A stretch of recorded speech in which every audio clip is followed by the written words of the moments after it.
오늘도 굉장히 안녕한 하루를 보내고 계시길 바랍니다. 크립토토마토 인사를 드리고 있는데요. 자, 암호화폐 시장의 분위기가 굉장히 좋습니다. 그런 가운데 오늘 달러 인덱스 지수는 거의 제자리 걸음을 하고 있는 가운데 미국 증시는 조정을 받는 듯한 모습이 보여지고 있으며, 자, 비트코인과 이더리움 사이좋게 손잡고 어제 전고를 갱신했었죠. 지금은 숨을 고르는 듯한 모습이 보여지고 있습니다. 비트코인은 67,280달러, 이더리움은 4,769달러에서 거래가 진행이 되고 있는 가운데 알트코인들 날아가고 있습니다. 코인들마다 굉장히 좋은 성적을 보여주고 있는 기분 좋은 하루가 진행이 되고 있다라고 말씀을 드릴 수가 있겠네요. 자, 오늘은 기타 소식들 먼저 한 번씩 보도록 하겠는데요. 오늘 암호화폐 시장을 떠들썩하게 만들었었던 소식이 있었죠. 바로 애플사의 CEO 팀 쿡. 최근 뉴욕타임즈와의 인터뷰에서 공개적으로다가 나도 암호화폐를 보유하고 있다라고 밝혔습니다. 자, 무슨 코인을 가지고 있을까?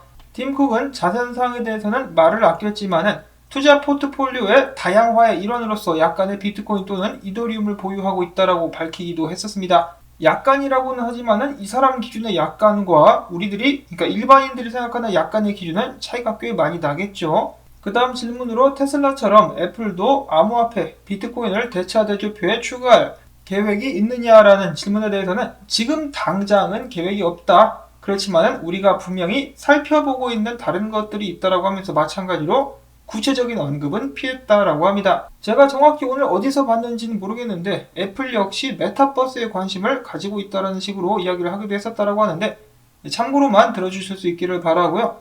자, 아무튼 전 세계 유명 CEO들, 억만장자들은 암호화폐를 조금씩 들고 있다라는 것이 이제 뭐 거의 확실시 돼가고 있습니다. 이제 억만장자들 중에 암호화폐를 들고 있지 않은 사람은 몇 명이나 될까? 워렌 버핏이나 찰리 먼거 이런 사람들 빼고는 다들 최소한 비트코인 10개 정도씩은 들고 있지 않을까라는 생각을 한번 해봅니다. 자, 그 다음으로는 마스터카드가 아태 지역에서 암호화폐 결제 카드를 출시할 예정이라고 밝혔습니다. 이를 위해서 그들은 태국의 엠버그룹, 비트쿱, 호주의 코인자와 함께 제휴를 맺었다고 하네요. 아시아 태평양 지역이기 때문에 한국에서도 통용되게 되지 않을까라는 기대감을 가져봅니다. 자, 그 다음에 어제 많은 사람들이 흥분케 했었던 짐바브웨 관련된 소식. 일단 어제 제가 전해드렸었던 바에 의하면 짐바브웨가 공식적으로다가 비트코인 결제를 지원할 것이다라는 소식이 나왔었고, 후에는 한술 더 떠가지고 짐바브웨가 비트코인을 법정으로 도입할 그런 가능성에 대해서 고려하고 있다는 소식이 나왔었는데 아니라고 합니다. 짐바브웨 홍보 방송국에서는 다수의 언론 보도와는 달리 그것들은 전부 다 구라일 뿐 짐바브웨 정부는 암호화폐 도입을 고려하고 있지 않다. 현지 통화는 암호화폐가 아닌 짐바브웨 달러다라고 전했습니다. 참 자신감 있게 이야기를 하네요. 지금 뭐 짐바브웨는 개판난 그런 상황이라고 볼 수가 있겠는데 짐바브웨 화폐는 이 돈이라고 보기도 힘들죠. 한국의 스포츠 신문만도 못한 종이 쪼가리가 짐바브웨 달러라고 볼 수가 있겠습니다. 짐바브웨 국민들과 짐바브웨의 도약을 위해서라도 이 비트코인을 법정화폐로 도입하는 것을 진지하게 고려를 해봐야 되는 것이 아닌가라는 생각을 좀 해봅니다. 정신 좀 차려라 진짜. 다음으로는 간만에 인도 소식. 그 전에도 종종 이런저런 소식이 나왔었는데 제가 일부러 안 전했습니다. 이네들은 이랬다가 저랬다가 이랬다가 진상 고객처럼 계속해서 개판을 치기 때문에 소식을 전하지 않았었는데 간만에 업데이트를 한번 들어보니, 자, 인도에서 계속해서 암호화폐 금지를 강력하게 주장을 했었는데 이미 많은 인도인들이 암호화폐에 투자를 하고 있어가지고 전면 금지는 불가능해 보인다라고 이야기를 하고 있습니다. 자, 중국 같은 경우는 공산국가여가지고 막 앞뒤 안 가리고 밀어버리는데 그래도 인도는 좀 나은 것 같죠? 자, 아무튼 최근 인도 정책 위반자들은 재무부 등 기관으로부터 암호화폐 관련된 프레젠테이션을 지속적으로 받고 있다라고 하네요. 자, 그리고 멍청하게 암호화폐를 무작정 금지시킬 것이 아니라 합법화를 시켜가지고 관련된 산업도 발전시키고 세금도 걷는다라면 국가에도 도움이 될 수 있겠죠. 자, 그리고 인도에도 이 홍남기 씨와 같은 사람이 한 명 존재한다라고 하는데 그의 이름은 타룬 바자즈 인도 국세청장, 남아수떼 홍남기라고 불러도 될 것 같은데, 자, 아무튼 그는 이야기하기를 암호화폐로 수익을 낸다면 무조건 세금을 부과해야 된다. 규제가 되든 안 되든 우리는 세수를 원한다라고 뻔뻔하게 밝혔다라고 합니다. 그는 덧붙이기를 암호화폐들을 통해 가지고 투자자들이 돈을 벌면은 그 공간이 국내이든 아니든 규제든 아니든 일단 세금 내놔라고 이야기를 했다라고 하는 것인데요. 이러한 발언이 아무래도 많은 인도의 암호화폐 투자자들을 분노케 하지는 않을까라는 생각을 한번 해봅니다. 그래도 뭐 일단 인도에서도 세금을 걷는다라고 하니까 암호화폐를 금지할 가능성은 계속해서 줄어드는 것 같죠. 다음으로 해서 한국 소식, 여당이 암호화폐 과세유예 1년을 주장함과 동시에 이번에는 공제 한도를 주식처럼 5천만 원까지 확대하는 방안을 추진한다라고 합니다. 계속되는 기재부와 정치권과의 혈투, 과연 정신들이 얼마 남지 않은 홍남기 씨의 머리끄댕이를 잡고 머리카락을 다 뽑아버릴 수 있을지 한번 기대를 해보도록 하겠습니다. 자, 그 다음은 시티그룹 전 CEO가 이야기합니다. 내가 예상을 해봤을 때 조만간에 모든 주요 은행이 암호화폐 거래를 고려하게 될 것이다. 기간을 예측해봤을 때 앞으로 한 1년에서 3년 정도 거의 모든 대형은행과 증권사들은 암호화폐도 거래하고 팔아야 하지 않겠느냐라는 문제에 적극적으로 고민하게 될 것이라고 하는데요. 지금도 이미 고민이 시작됐습니다. 여러분들도 아시다시피 암호화폐 시장의 시총이 지금 거의 3조 달러까지 올라갔습니다. 사람들이 은행에 돈을 안 맡겨놓고 계속해서 암호화폐 시장으로 보내는 액수가 늘어나고 있다는 것이죠. 자, 증시 같은 경우는 은행에 연결된 경우가 많이 있기 때문에 크게 상관없지만은 암호화폐 시장으로 암호화폐 거래소들로 돈을 보내는 것이 배가 아픈 은행들이라고 볼 수가 있는 것입니다. 그렇기 때문에 자연스럽게 돈에 환장한 은행들은 한 푼이라도 더 거머쥐기 위해서 암호화폐 관련된 서비스를 제공할 것이다. 아주 자연스러운 진화라고 볼 수가 있겠죠. 자, 그 다음에 새로운 뉴욕 시장이 암호화폐 매니아라는 것을 여러분들도 이미 들어보셨을 것 같습니다. 마이애미에 이어서 뉴욕도 이 도시코인을 발행을 한다라고 하는데요. 채굴이 미국 시간으로 내일부터 시작되게 될 것이라고 합니다. 해당 코인 같은 경우는 암호화폐 스택스 블록체인을 이용해서 발행되는 코인으로서 지역사회를 위한 암호화폐가 될 것이라고 합니다. 이 마이애미 코인이랑 비슷한 그런 종류의 코인이라고 보면 되겠죠. 마이애미 코인도 지금 성공 중에 있다라고 하는데 뉴욕시티 코인은 어떨까? 최근 몇 년간 많은 뉴욕시에 살고 있었던 사람들이 이 범죄와 폭력을 피해서 그리고 세금을 피해서 다른 지역으로 이탈하는 그런 경우들이 발생을 해왔었는데 과연 뉴욕의 재도약을 위해서 뉴욕시티 코인이 한따까리 해줄 수 있을 것인지 계속해서 한번 지켜보도록 하겠습니다.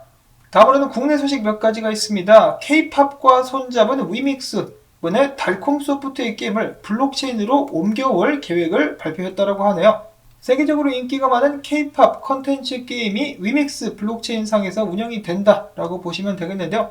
좋은 소식이라고 볼 수가 있겠죠. 아실 분들은 이미 아시겠지만 위믹스는 코인도 있습니다. 클레이튼 상에서 발행된 위믹스 코인이고 가격은 6달러 11센트. 최근 위메이드와 위믹스가 여러 기사에 이름을 올리고 있는 모습들이 보여지고 있으니까요. 관심 있으신 분들은 알아보시면 되겠습니다.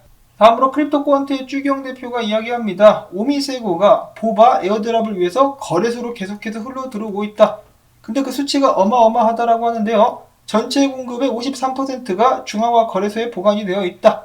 자, 근데 여러분들 에어드랍 주는 코인들을 보시면은 에어드랍 주기 전에 뉴스에 팔아라처럼 한참 올라가다가 에어드랍 3일 정도 전에 훅 빠지는 그런 경우가 비일비재하게 존재해 왔었습니다. 물론 당연히 그렇게 될 거라고 말씀을 드리는 것은 아니고요. 일단 지켜봐야만 알겠습니다만은 과거에 그런 일들이 있었으니까 참고만 마찬가지로 해주시면 될 것 같고, 자, 그 다음에 앞에서 시티은행 전 CEO가 이야기를 했었던 것처럼 산탄데르 은행 같은 경우는 비트코인 ETF 출시를 모색 중이다라고 밝혔습니다. 거의 뭐 신청 절차가 마무리가 되어가는 것 같은데요. 반면에 스페인 규제당국 같은 경우는 비트코인 ETF를 그닥 탐탁치 않게 여기고 있다라고 하네요.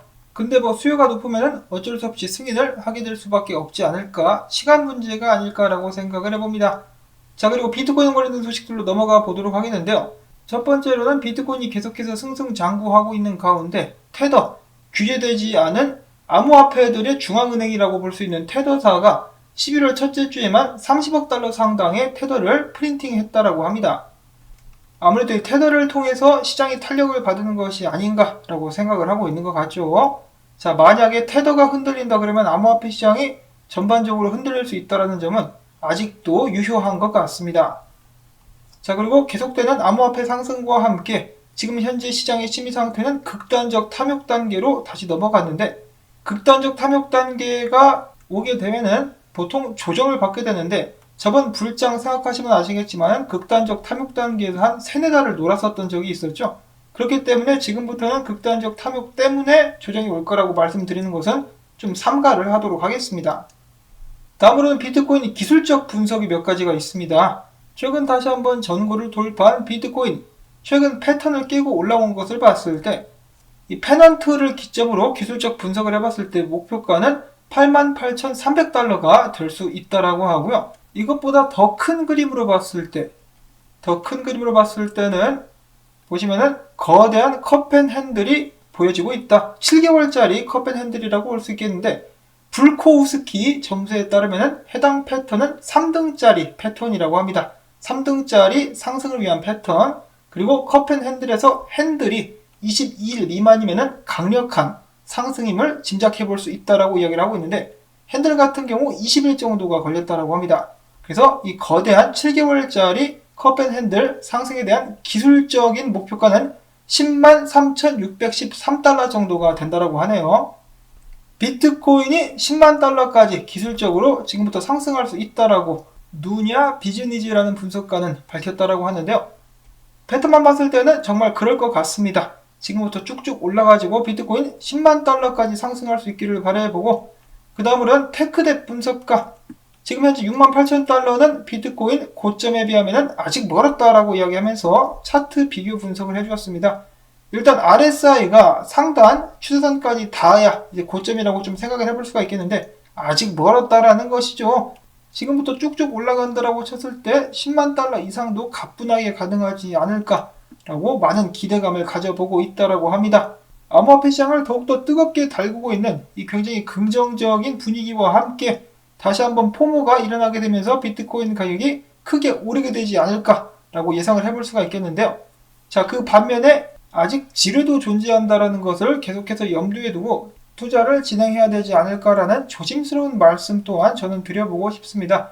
자, 헝따가 겨우겨우 연명을 하고 있는데 지금 상황이 헝따뿐만 아니라 다른 기업들도 좀 흔들리고 있는 상황이라고 하죠. 그리고 중국 같은 경우는 부동산 투자가 차지하는 자산 비율 그리고 GDP 비율이 굉장히 높은 것으로 알려져 있는데 만약에 얘네들을 기점으로 해가지고 중국 전체에 경기 침체가 와버린다. 그러면 전 세계적으로 큰 파장을 끼칠 수 있게 될 것이라고 합니다. 자, 물론 이 마지막 부분 같은 경우는 무시하고 싶으신 분들은 무시하셔도 됩니다. 그래도 저는 그냥 제가 접하는 정보라서 여러분들께 말씀을 드려보고요. 자, 끝으로 제가 좀 말실수를 자주 하는 편입니다. 어제도 그랬었고 이름도 잘못 읽을 때가 있어요. 비트코인을 이더리움이라고 읽을 때도 있는데 그런 점들은 좀 양해를 부탁을 드립니다. 제가 좀 맛이 가가지고 그런 것이거든요. 요즘에 이렇게 정신을 차리기가 힘든지 모르겠습니다. 자, 아무튼 이렇게 해가지고 오늘 남은 정보들 여러분들께 전해드릴 수가 있었는데 오늘도 도움이 되셨다면 토마토밭에 짬뽕 배달시켜주기, 광고 영상 재생, 그리고 프리미엄 사용자분들의 좋아요 버튼을 누름으로써 제 채널 지원 부탁을 드리면서 저는 다음에 새로운 소식 가지고 인사를 또 드리도록 하겠습니다. 안녕히 계십시오.